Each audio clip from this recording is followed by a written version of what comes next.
සමාජ සංගායනා සමන්ත චක්කවාලේසු අත්‍රා ගච්ඡන්තු දේවතා සද්ධම්මං මුනි රාජස්ස සුනන්තු සග්ග මොක්ඛදං ධම්ම ශ්‍රවණ කාලෝ අයං බදන්තා ධම්ම ශ්‍රවණ කාලෝ අයං බදන්තා ධම්ම ශ්‍රවණ කාලෝ අයං බදන්තා නමෝ තස්ස භගවතු අරහතු සම්මා සම්බුද්දස්ස නමෝ තස්ස භගවතු අරහතු සම්මා සම්බුද්දස්ස නමෝ තස්ස භගවතු අරහතු සම්මා සම්බුද්දස්ස ඉද නන්දති පෙච්ච නන්දති කත පුඤ්ඤෝ උභයත්ත නන්දති පුඤ්ඤං මේ කතන්ති නන්දති බියෝ නන්දති සුග්ගතින් ගතෝති සඳහම් අසනු කැමැති කාරුණික වාසනාවන්ත පින්වත්නි අදත් උදෑසන මේ පින්වත් පිරිස ඊටමත් වටිනා බණපදයක් අහන වේලාව පින්වත්නි මේ ලෝකේ අපි හැම කෙනෙක්ම ආස කරන දෙයක් තියෙනවා ඒ තමයි සතුට කියලා කියන්නේ මේ සතුටට කොච්චර කැමැතිද කියනවා නම් අපි චූටි කාලේ ඉගෙන ගන්නකොට කියනවා ඉගෙන ගන්න ඕනි හොඳට ලොකු නාම සතුටින් ඉන්න නම් කියලා. විවාහ වෙන්නේ සතුටින් ඉන්න. ළමයි හදන්නේ සතුටින් ඉන්න. ගෙවල් දොරවල් හදන්නේ සතුටින් ඉන්න. යාන වාහන ගන්නේ සතුටින් ඉන්න. අපි හැම දෙයක්ම කරන්නේ සතුටින් ඉන්න. ඒත් අපිට ඒ කියන සතුට තියෙනවද කියලා ඇහුවොත් ඔන්න ප්‍රශ්නයක්. ඒ කියන්නේ අපට අපි හිතන සතුට අපි ළඟ නැතුව ගිහිල්ලා තියෙනවා. ඒකට හේතුව මොකක්ද? බුදුරජාණන් වහන්සේගේ පළවෙනි ධර්ම දේශනාවෙන් ධම්සක් පැවතුම් සූත්‍රයෙන් බුදුහාමුදුරුව අපට කියලා දුන්නේ මේ ලෝකේ පරම සතුට ලබන හැටි. පරම සතුට තමයි නිවන කියලා කියන්නේ. පින්වත්නි නිවන් දකින්න නම් ඒ සතුට ලබන්න නම් දුක නැති කරන්නට ඕන. ඒකනේ දුක ගැන කියනකොට දුක දන්නේ නැත්නම් දුක ගැන අවබෝධයක් නැත්නම් දුක දැනුණටම මදි. දැන් අපිට ඕන තරම් මේ සමාජයේ දුක් විඳින්නට සිද්ධ වෙනවා. හැබැයි දුක් විඳට අපිට දුක ගැන අවබෝධය හරියට ලැබිච්ච දවසට ඒ දුකෙන් නිදහස් වීමට උත්සාහ දරනවා. ඉතින් මේ සතුට හොයාගෙන යන අපි කොහෙදෝ අතරමං වෙලා බුදුහාමුදුරුව පෙන්නනවා මේ සතුට කොටස් දෙකකට එකක් තමයි ධාර්මික සතුට අනිත් එක අධාර්මික සතුට. ධාර්මික සතුට කියලා කියන්නේ පින්කම් කරලා යහපත් දේ කරලා සතුට වෙන එක. අධාර්මික සතුට කියන්නේ පව්කම් කරලා සතුට වෙන්න පුළුවන්. පින්වත්නි දැන් මේ සතුට කොච්චර වටිනවද කියලා කියනවා නම් මේ අපි සතුට ගැන කොයි වෙලේත් කතා කරනවා. ඔබ හිතන්නකො පාලියෙන් සතුටට කියනවා නන්ද කියලා. ආනන්ද කියන්නේ සතුටම තමයි. එතකොට ඔය මෝදති කියලා වචනයකොත් තියෙනවා සතුටට. දැන් ආනන්දලා, නන්දලා, නන්දදාස, නන්දසේන, නන්දපාල, නන්දාවෙතිලා ඔය ඉන්න ඔක්කොම සතුටින් ඉන්න ඕනිය ඇත්තෝ. හැබැයි නම එහෙම වුණාට සතුටින් ඉන්නවද මම දන්නේ. හැබැයි මේ සතුට ගැන දේශනා කරනකොට මේ පාලියෙන් නන්ද කියනවා සිංහලෙන් සතුට කියනවා ඉංග්‍රීසියෙන් ඕකට හැපි කියලා කියනවා. දැන් මේ හැපි කියන එක දැන් අපි කොච්චරද කියනවා නම් බලන්නකෝ අවුරුද්දක් ලබනකොට ඔක්කොම ආශිර්වාද කරනවා හැපි නිව් ඉයර් කියලා. උපන්දිනේට හැපි බර්ත්ඩේ කියලා උපන්දිනේට ආශිර්වාද කරනවා. එතකොට මේ ලෝකේ ඔක්කොටම මේ හැපි කියන එක නැත්තම් සතුට නැත්තම් ආනන්ද නන්ද මේවා අවශ්‍ය වෙනවා. අපි මේ ප්‍රාර්ථනා කිරීම කොච්චරද කියනවා නම් කෙනෙක් මුණ ගැහුනම අහන පළවෙනි ප්‍රශ්නේ මොකක්ද? සතුටින්ද ඉන්නේ. සතුටක් ගැන අහන්නේ කොහොමද ඉතින් කියලානේ. මොකද්ද මේ කොහොමද ඉතින් කියලා අහන්නේ? ඉතින් උස ගිහිල්ලාද මහත් වෙලාද කියලා නෙමෙයිනේ අහන්නේ. සතුටින්ද ඉන්නේ කියලා. ඒ අහනකොට අහපු ගමම බොරුවක් කියනවා.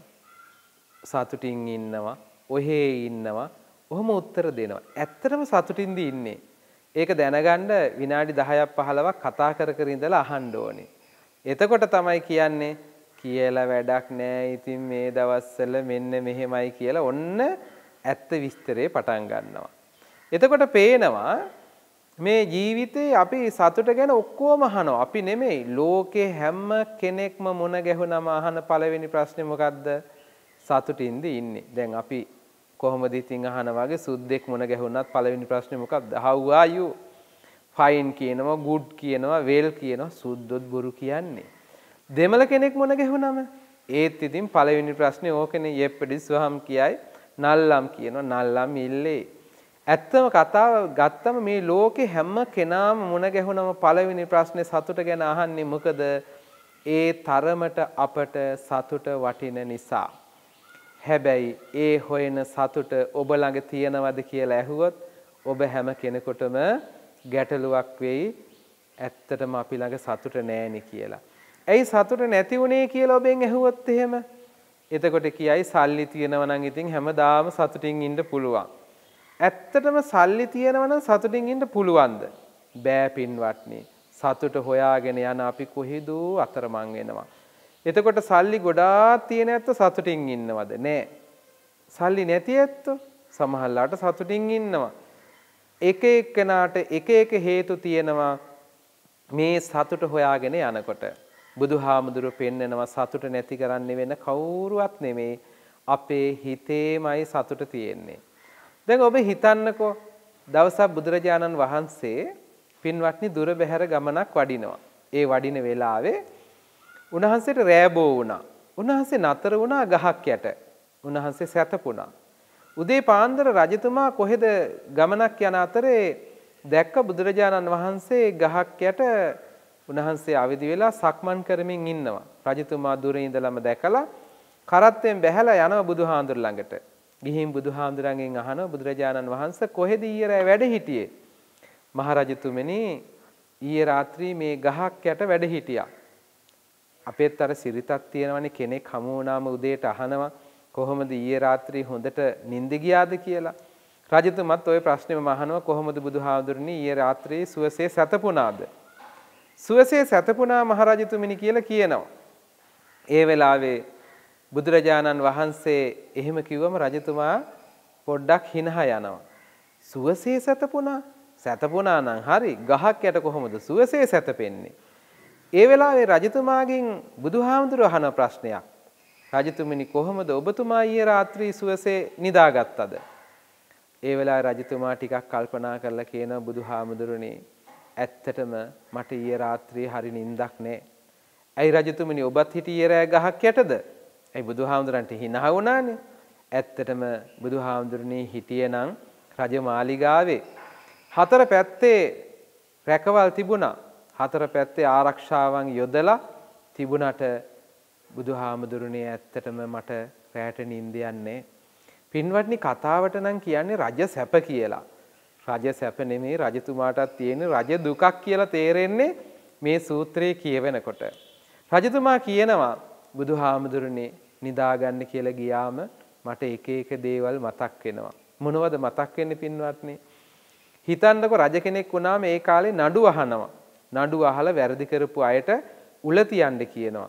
හිසකසා දාන්න කියනවා. එක එක දඬුවම් නියම කරනවා. මේ දඬුවම් නියම කරාම පින්වත්නි හිතන්නකො මිනිහෙක් මරන්නේ කියලා කිව්වම ඒ මිනිස්සයා කෑ ගහනවා විලාප තියෙනවා අනේ රජතුමනි මාව මරන්න එපා කියලා කෑ ගහලා අඬනවා. අඬනකොට අනේ පවුනේ කියලා නීතියෙන් නිදහස් කරන්න බෑ පින්වත්නි. හැබැයි රෑ නිදාගන්න ගියාම රජතුමත් මිනිස්සෙක්. රජතුමාට මතක් වෙනවා අනේ අර මිනිස්සයා කෑ ගැහුවා විලාප තියුවා ඒ මිනිස්සයා මරන්න කිව්වා නේද? ඒකත් මතක් වෙනවා. ඊළඟට රටේ ওই කැරලි කෝලාහල තිබුණා. එතකොට ඒ කාලෙත් ওই උද්ඝෝෂණ පිකිටින් වාගේ ඒවා තිබිලා තියෙනවා. එතකොට ඒවා තිබුණාම ඒවා විසඳන්නත් ඕනි. එතකොට රටේ මිනිස්සුන්ගේ ප්‍රශ්න තියෙනවා ආර්ථික ප්‍රශ්න, සමාජ ප්‍රශ්න, ඌව විසඳන්නත් එපාය. එතකොට ඔය අතර රජතුමා වුණාම තවත් ඇමති මණ්ඩලයේ ප්‍රශ්න තියෙනවා. එතකොට අල්ලපු රටේ රජතුමා ඇවිල්ලා මගේ රට පැහැරගනීද? යුද්ධයක් සංවිධානය කරගෙන ඇවිල්ලා මාත් එක්ක සටන් කරයිද? ඌව ගැනත් හිතන්නට ඕනේ. ඒවත් එක්කම තවත් හිතන්න දෙයක් තියෙනවා. ඇයි රජතුමාට හරි ප්‍රශ්නයක්. පින්වත්නි සමහර වෙලාවට යුව රජතුමා ඇවිල්ලා බෙල්ල කපලා උපක්‍රම කරලා ඒ කාලේ එහෙම පැහැරගන්න එහෙකුත් තිබුණා. ඔහුවත් මතක් වෙනවා. ඒ අතර ඇයි නෝනත් මතක් වෙනවා. ඒ ප්‍රශ්නත් තියෙනවා. මේවා කියනකොට හිතෙනවා අනේ රජතුමාට තිබිච්ච වදයක්. මේ ඔක්කොම හිත ඉන්නකොට රජතුමාට සුවසේ නිින්ද යන්නේ මේ කතාව කිව්වට පස්සේ බුදුහාමුදුර පෙන්නනවා මහරජතුමනි. එතකොට නිින්දේ තියෙන්නේ කොට්ටේ මෙට්ටේ ඇඳේවත් නෙමෙයි හිත තුල. ඔබටත් මේක හොඳ පාඩමක්. ඔබ හිතලා බලන්නකෝ. ඔබගේ ගෙවල් වල ඔබ සමහර වෙලාවට ඔබට ලොකු සතුටක් ඇති වෙච්ච දවසට ඒ නිින්ද යන්නේත් නෑ.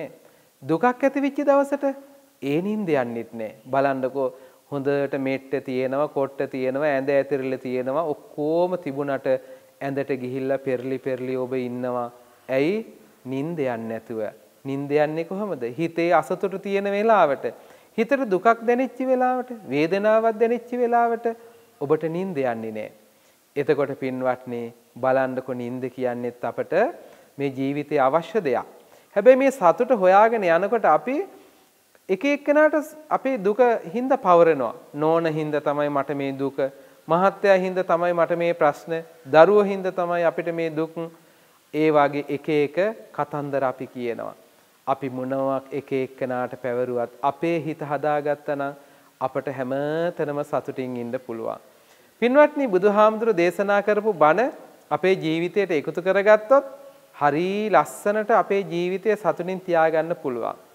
ඉතින් ඔබට උදාහරණයකට කිව්වොත් එහෙම ඔබ හිතන්නකො පාරේ යනකොට සමහර වෙලාවට අපි අනුන්ගේ වැරදි දැකලා අපේ හිත අසන්තෝෂ කරගන්නවා. අපි හිතාගෙන ඉන්නවා පාරේ යන මිනිස්සුන්ගෙන සතුට ලබන්න. ඒක තේරෙන්නේ නැහැ. හැබැයි පාරේ යනකොට අපි හිතාගෙන ඉන්නවා පාරේ යන වාහන හරියට ගමන් කළ යුතුයි. එතකොට දැන් බලන්නකො වමට සිග්නල් දාලා දකුණට හරවනවා. එතකොට මොකද වෙන්නේ? කේන්ති යනවා. කවුද මන් දන්නේ නැහැ ලයිසන් දුන්නේ. සමහරලාට ඔහොම කේන්ති ගන්නවා.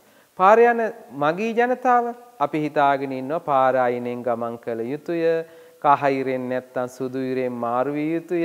අපි එහෙම හිතාගෙන ඉන්නවා. හිතාගෙන හිටියට එහෙම වෙනවද කියලා බලන්නකො. ඔබ සමහර වෙලාවට අරේ තියෙද්දි මෙහින් මැදින් පැනලා යන්න හදනවා. ඔබ හිතන්න ඔබ වාහනයක යනවා. වාහනයක යන වෙලාවක කවුදෝ මිනිස්සෙක් එහා පැත්තේ ඈතින් සුදු ඉර තියෙද්දි මාරු වෙන්න පදික මාරුවේ තියෙද්දි මෙන්න පාර හරහා පනින්න හදනවා. පනින්න හදනකොටම හැප්පෙන්න ගිහිල්ලා යන්තම් බ්‍රේක් ගහලා බේර ගන්නවා. වැරද්ද කරපු මිනිස්සයා hina විවි දුවනවා. අම්මෝ යන්තම් 99න් බේරුණා කියලා එයා hina විවි දුවනවා. ඇයි එයාට සතුටුයි හැප්පෙන්නේ නැතුව බේරිච්ච එක ගැන. වාහනේ නැත්තෝ කිලෝමීටර 10ක් විතර යනකම් බැන යනවා. මෝඩ මිනිස්සෙක් පාර හරහා පැන්න කියලා කේන්තිගෙන දත් මිටි කාගෙන බැන යනවා. හිතන්නකෝ සත පහකට වැඩක් තියනවද අපේ කේන්තිය කියලා? අපි තරහ ගත්ත එක ඩිංගක්වත් වැඩක් තියනවද කියලා හිතන්නකෝ. වැරද්ද කරපු මිනිස්සයා hina විවි යනවා. වාහනේ යනවා බැන කේන්ති අරගෙන පුපුර යනවා. එතකොට අපේ සතුට නැති කරේ කවුද? අර පැනපු මිනිස්සයාද? නෑ. අපි ඒ වෙලාවට අපට පුළුවන් වුණා නම් අනේ මෝඩ මිනිස්සෙක් නොදන්න කම නිසා නොතේරෙන කම නිසා මෙහෙම වුණා කියලා හිතලා අපිට ඒ විදිහට යන්න පුළුවන් වුණා නම් හිත හදාගෙන ඔන්න අප සතුටින්. ඉතින් බුදුහාමුදුරු දේශනා කළේ ඕක තමයි. ඒ දේශනා කරපු මේ කාරණය අපේ ජීවිතයට ලං කරගෙන ධර්මයට ලං වුණාම අපිට පුළුවන්කම ලැබෙනවා මේ ජීවිතේ හැඩගස්ස ගන්න. ඉතින් එදා බුදුහාමුදුරුවෝ කියලා දුන්නෙත් ওই ටික තමයි. පින්වත්නි සතුට හොයාගෙන යනකොට මේ ලෝකේ එක එක්කෙනා සතුට පිණිස නොයෙකුත් දේවල් කරනවා. සමහර වෙලාවට එකම වස්තුව යුග දෙකකදී එහෙම නැත්නම් අවස්ථා දෙකකදී එක වෙලාවක සතුටයි එක වෙලාවක දුකයි. දැන් සමහර වෙලාවට චූටිම දෙයක් උදාහරණයක් කියන්නම්කෝ. දැන් ළමයි හැදුවම ළමයිගෙන් අපි සතුට ලබනවා. කොහොමද සතුට ලබන්නේ? චූටිම කාලේ දරුවෙක් ඉපදුනාම ඒ දරුවට හිනහ වෙන්නවත් බෑනේ. හිනහ වෙන්නෙත් නෑ. ඊට පස්සේ ටික කාලයක් යනකොට හිනහ වෙනවා. හිනහ වෙනකොට දරුවගේ මූණ බල අම්මලා තාත්තලා කොච්චර සතුටු වෙනවද බලන්නකෝ. සමහරලාට කිචි කවනවා. ඊට පස්සේ නහය මිරිකනවා. දරුවගේ මූණ බල සතුටු වෙනවා. හිනහව බල සතුටු වෙනවා. කටේ දතුත් නෑනේ. ටික කාලයක් යනකොට දත් එනවා. දත් එනකොට දත් ගණන් කරනවා. 1යි දැන් දත් 2යි දැන් දත් 4යි. දත් බල සතුටු වෙනවා. චූටි කාලේ ළමයිට ඇවිදින්නත් බෑ. ඊට පස්සේ ඇවිදින්න පටන් ගත්තම අත් දෙකෙන් අල්ලගෙන 7යි කියලා ගේ ඇතුලේ ඇවිදිනකොට සතුටු වෙනවා. දැන් ඔන්න බබා ඇවිදිනවා, දැන් නැගිටිනවා කියලා ඇවිදිනකොට සතුටුයි. අම්මා තාත්තා ඒ දරුවා කතා කරනකොට ඒ සතුටු වෙනවනේ. චූටිම කාලේ කතා කරන්නත් බෑ. ඊට පස්සේ කතා කරන්න පටන් ගන්නවා. එකපාරම ඉතින් අම්මා තාත්තා අයියා අක්කා කියන්නේ නෑනේ. මා ජා ජෝ ඔහොම වචන කියනකොට ඔය කියන්නේ මට, ඔය කතා කරන්නේ අම්මට, ඔය කතා කරන්නේ තාත්තට. ඔහොම කියලා හරියට සතුටු වෙනවා. ඔහොම සතුටු වෙන දරුවා කොච්චර කාලයක් දරුවත් එක්ක සතුටු වෙනවද? පින්වත්නි කාලයක් යනකොට ඒ දරුවගේ ඔය ඉරියව් ටිකම දුකට හේතු වෙන්නේ නැද්ද කියන්නකෝ. තරුණ වයසට පත්වලා අවුරුදු 16 17 වගේ වයසට එනකොට ඒ දරුවට මොන හරි කිව්වම සමහරලාට ගස්සල පුප්පලා ඔරවනවා, අම්මා තාත්තට රවනවා. එතකොට මොකද වෙන්නේ? හානේ එතකොට අර අම්මා තාත්තට අර දරුවගේ මූණ එතකොට හැබැයි නහය මිරිකන්න හිතෙන්නේ නැහැ. කුචු කවන්න හිතෙන්නේ නැහැ. එතකොට ඔන්නේ කේන්ති යනවා. එතකොට ඒ දරුවම දුකයි. ඊළඟට අර චූටි කාලේ තිබුණු චූටි කිරිදත් ඒව වැටිලා දඬු දත් ඇවිල්ලා මෝරලා මොනවා හරි කිව්වම දත් මිටි කනවා. දත් මිටි කනකොට එතකොට ඉතින් දත් ගණන් කරන්න නෙමෙයි දත් ගලවන්න හිතෙනවා සමහර වෙලාවට. ඊළඟට අර මා ජා ජෝ කියලා හුරතල් වචන කියපු දරුවා ගස්සලා පුප්පලා යහ්මක් වෙලා මහ ප්‍රාණ වලින් කියන්නේ. එතකොට මොකද හිතෙන්නේ? අනේ අර පොඩි කාලේ ආසාවෙන් අහගෙන හිටපු වචනම දැන් අම්මා තාත්තගේ හිත රිදෙන බවට පත් වෙලා. ඊළඟට 7යි කියලා ඇවිදින බල සතුටු වෙච්ච අම්මා තාත්තට අනේ අර දරුවා කිව්වට නතර වෙන්නේ රස්ති හදු ගහන්න යනවා. නැත්තම් ඇවිදින්න යනවා. එපා කිව්වට අහන්නේ. ඒ වෙලාවට ඉතින් කකුල් කඩන්න හිතනවායි කියලා කියන්නේ. එතකොට පේනවා ජීවිතේ එකම දරුවා ආදරෙන් හදාගත්ත ඒ දරුවම එක කාලෙකදී දුකක් බවට පත් වෙනවා. එතකොට මේක තමයි සංසාරේ හැටි පින්වත්නි.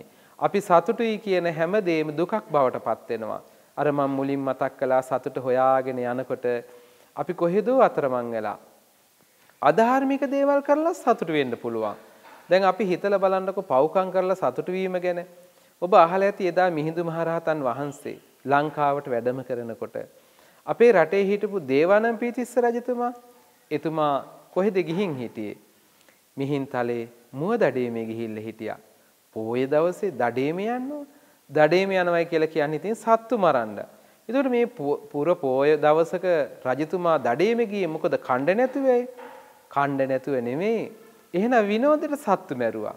අදත් පින්වත්නි ලෝකෙ මිනිස්සු ඔය වගේ වැඩ කරන්නේ නැද්ද කියලා බලන්නකෝ. සමහරව මම දැකලා තියෙනවා රටේ පිට රටවල සමහර වෙලාවට අපේ රටේ සමහරු කරනවා විනෝදෙට මාළු බානවා. මාළුවා මේ බඩගින්නට කණ්ඩ නෙමෙයි නිකන් මාළුවෙක් අල්ලලා ඌව මරලා පැත්තකට වීසි කරනවා. ඇයි? ඒකේ විනෝදෙට. එතකොට සත්තු මරණවයි කියන එක පව් කියලා නොදැන හිටියොත් මොකද කරන්නේ? මාළු අල්ලලා සතුටු වෙනවා. සත්තු මරලා සතුටු වෙනවා. සමහර රටවල දඩේම යනවා සත්තු මරලා දාලා සතුටු වෙනවා. එතකොට පේනවා ජීවිතේ අපි සමහරු සත්තු මරලා සතුටු වෙන්න පුළුවන්. එතකොට පන්සිල් කඩලම සතුටු වෙන්න පුළුවන්. අදින්නා දාන හොරකම් කරලා ඒ සතුටු වෙනවනේ. සමහරු මං හොඳ ගේමක් දුන්නා කියලානේ කියන්නේ. එතකොට හොරකම් කරලා සතුටු වෙනවා. එතකොට කාමෙහි වර්ධව හැසිරලා ඒ සතුටු වෙනවා. ඒ විතරක් නෙමෙයි පින්වත්නි බලන්නකො සමහරු බොරු කියලා සතුටු වෙනවනේ. මං අරය හොඳටම රැවැට්ටුවා. එහෙම කියලා සතුටු වෙන්න පුළුවන්. හැබැයි ඒ අතර පන්සිල් වල පස්වෙනි ශික්ෂාපදේ බීලා ඒ සතුටු වෙන්නේ ඒකනේ බීලා නටන්නේ. එතකොට නටනටා බොනවා, බීලා නටනවා, පේනවා. එතකොට මේ පන්සිල් කඩලම සතුට වෙන්න පුළුවන්. හැබැයි ඒ සතුටුව මදුවා මඤ්ඤති බාලෝ යාව පාපන්න පච්චති. යදාච්ච පච්චති පාපං අත බාලෝ දුක්ඛං නිගච්ඡති. බුදුහාමුදුරුවෝ දේශනා කරනවා ඒක නිකන් හරියට මෝඩ මිනිස්සයා මොකද මී පැණි වගේ රසවත්ව පව්කම් කරනවා. හැබැයි අපායේ ගිහිලා දුක් විඳිනකොට තමයි තේරෙන්නේ. අපේත් ගොඩක් අයට ඕක තේරෙන්නේ හිතාගෙන ඉන්නවා සතුට ගැන බුදුහාමුදුරුවෝ පෙන්වුවේ ධාර්මික සතුටම තෝරගන්න. පුළුවන් තරම් කෙනෙකුට හිතක් රිද්දලා අහිතක් කරලා අයහපතක් කරලා සතුට වෙන්න හිතන්න එපා. පුළුවන් තරම් ධාර්මික සතුටම ලබන්න උත්සාහ කරන්න. ඉද නන්දෙති ඔබට මෙලව සතුටින් ඉන්න පුළුවන්. පෙච්ච නන්දෙති පරලොව සතුටින් ඉන්න පුළුවන්. කවුද? කත පුඤ්ඤ උභයත් නන්දෙති. පින්කම් කරපු කෙනා දෙලොවම සතුටු වෙනවා. පුඤ්ඤං මේ කතන්ති නන්දෙති බිහියෝ නන්දෙති සුග්ගතින් ගතෝ. පින්කම් කරපු කෙනා ගිහිල්ලා උපදින්නේ දිවි ලෝකේ. දිවි ලෝකේ ඉපදිලා වඩා සතුටු වෙන්න පුළුවන්කම තියෙනවා. මං ගොඩාක් පින්කම් කරා කියලා. ඉතින් සතුටින් ඉන්න නම් බුදුහාමුදුරුවෝ කියලා දුන්න ඒ සතුට හොයාගෙන සිල්වත් වෙමු, යහපත් වෙමු, ගුණවත් වෙමු. උදෑසන මේ වටිනා බණපදයේ ඔබේ ජීවිතයට අහලා ඔබේ ජීවිතයට එකතු කරගෙන ඔබ හිතන්න අපේ සතුට වෙන කාටවත් අත් කරන්න බෑ. සතුට තියෙන්නේ අපි ළඟමයි. ඉතින් එහෙනම් ඒ සතුට ලබා දෙන්න වෙන කවුද ඉන්නේ? ඔබ හිතන්නකෝ නෝනා සමහරු කියනවා නෝන හින්දා සතුට නැති වුණා. ඇත්තටම නෝනට පුළුවන් ද සතුට නැති කරන්න බෑ. එහෙනම් මහත්යාට පුළුවන් ද සතුට නැති කරන්න? ඒත් බෑ. සතුට තියෙන්නේ අපි ළඟමයි. එහෙනම් හිත හදාගත්තොත් අපි දිනුවා. කොහොමද හිත හදාගන්නේ? හිත හදාගන්නේ ධර්මයට අනුව. ඒක එහෙම තමයි. ඇලෙන්නත් එපා, ගැටෙන්නත් එපා. සමහරු ඇලෙනවා.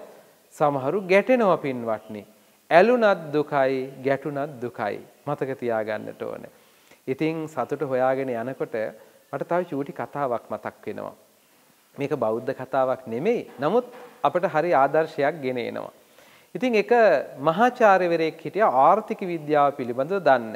ඉතින් ආර්ථික විද්‍යාවත් දන්නවා මහාචාර්යවරයෙක් වුණාම ඉතින් හොඳටම අවබෝධය තියෙනවා, හොඳටම සල්ලි තියෙනවා.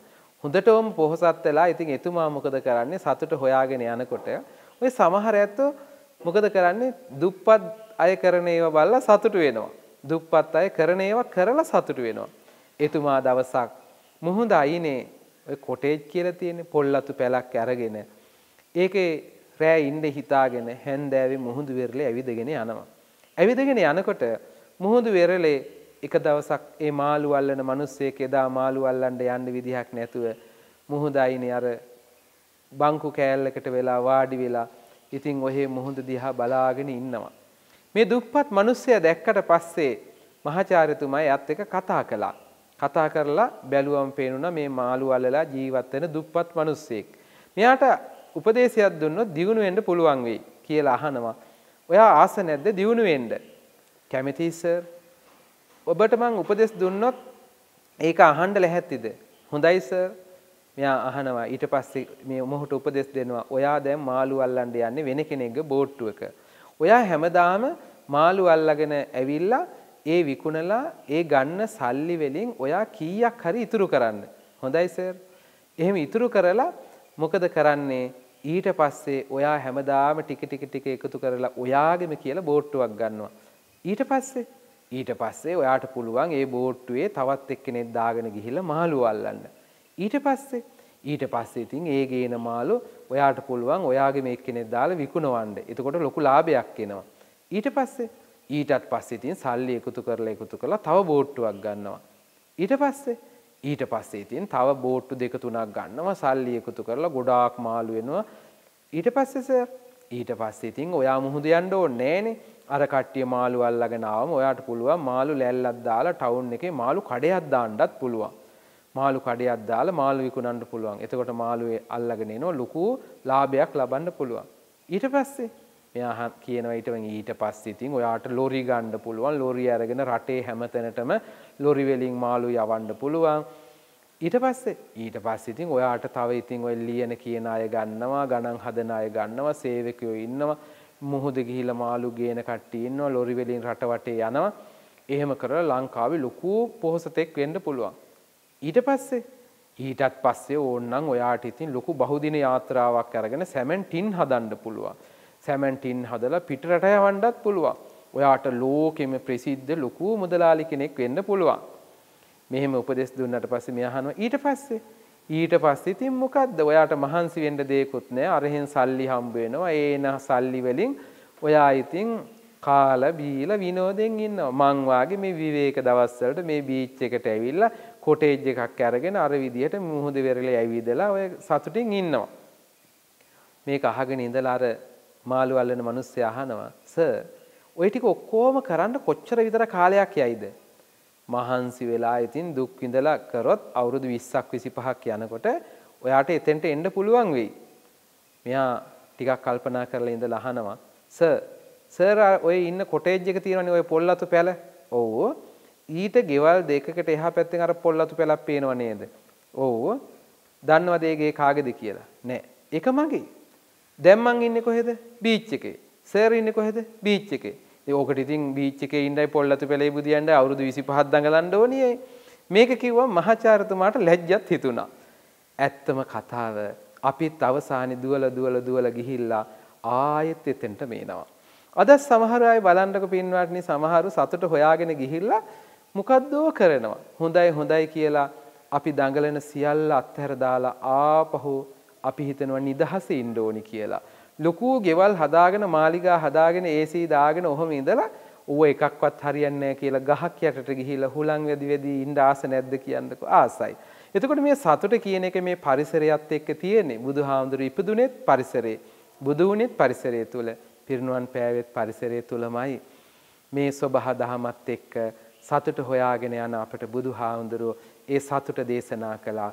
එහෙනම් ඒ සතුට ධාර්මිකව එකතු කරගෙන අපේ ජීවිත වාසනාවන්ත කරගන්නට මේ දහම් දේශනාවත් මේ උදෑසන ඔබේ ජීවිතයට එකතු කරගන්නට අදිස්ථාන කරගන්න. ඉතින් අද උදෑසන මේ වටිනා දහම් බිඳක් ශ්‍රවණය කරන්නට ඔබට අවස්ථාව ලැබුණා. ඔබ බණ ඇහුවා. ඒ තුලින් රැස් කරගත්තා වූ පින් අපි දෙවියන්ට අනුමෝදන් කරමු. මේ පින් අනුමෝදන් වූ දෙවියෝ අපිව ආරක්ෂා කරත්තා. දෙවියන්ගේ දේවල්ම බැල්ම රැකවරණයේ ආරක්ෂාව අපට ලැබේවා. දෙවියනොත් ප්‍රාර්ථනීය බෝධියකින් අමා මහ නිවනින් සැනසේවා කියා ප්‍රාර්ථනා කරමු. ඒ වගේම පින්වත්නි අප හැම කෙනෙක් නමින්ම මිය පරලෝකීය ඥාතීන් ඇති. ඒ ඇත්තොත් අපට සිහියට නැගෙනවා. ඒ ඥාතීන්ටත් මේ පින් අත් වේවා. මේ පින් අනුමෝදන් වූ ඥාතීන් සුඛී සුවපත් භාවයට වේවා. ඔවුනොත් ප්‍රාර්ථනීය බෝධියකින් අමා මහ නිවනින් සැනසේවා කියා ප්‍රාර්ථනාවන් ඇති කර ගනිමු. ඒ වගේම ඔබට මේ වටිනා ධර්ම දේශනාව ශ්‍රවණය කරන්නට දැක ගන්නට මේ මහඟු අවස්ථාව උදා වුණේ හිරු TV මාධ්‍ය ජාලයේ අධ්‍යක්ෂක ධුරයේ දරන රෙනෝල්ඩ් සිල්වා මහත්මයා ඇතුළු කාර්ය මණ්ඩලයේ පින්වත් දායකත්වයේ ඇතුව. ඉතින් ඔබට මේ වටිනා දහම් ඕදෙන මේ වටිනා බණපදය අහන්නට ඔබට අවස්ථාව ලැබුණා. ඒ හැම දිනාටත් අපගේ ආදරණීය දෙමව්පියෝ අපට එහමග කියා දුන් ගුරුවරු සහෝදර සහෝදරියන් ආදී හතුරු මිතුරු කොයි කාටත් මේ පින්වත් වේවා. මේ පිනේ බලයේ ශක්තියෙන් කරන කින රැකී ආරක්ෂාදී කටයුතු වෙලෙහෙන දාම් කටයුතු දරුවන්ගේ අධ්‍යාපන කටයුතු ආදී සියලු යහපත් කටයුතු දිනෙන් දිනම සාර්ථක වේවා. කායික පීඩාවක් ඇති නොවේවා. මානසික පීඩාවක් ඇති නොවේවා. යහපත් වූ සිතන සිතුමන් පතන පැතුමන් නිටුවෝ වාසනාවන්ත ජීවිතයක කෙලවර සංසාර දුකින් අත් මිදී නිවනින් සැනසෙන්නටත් මේ පින හේතු වාසනා වේවා කියා ප්‍රාර්ථනා කරමු. ආකාසට්ඨා ච බුම්මට්ඨා දේවා නාග මහිද්దికා පුඤ්ඤන්තං අනුමෝදිත්වා චිරං රක්ඛන්ති ලෝක සාසනං.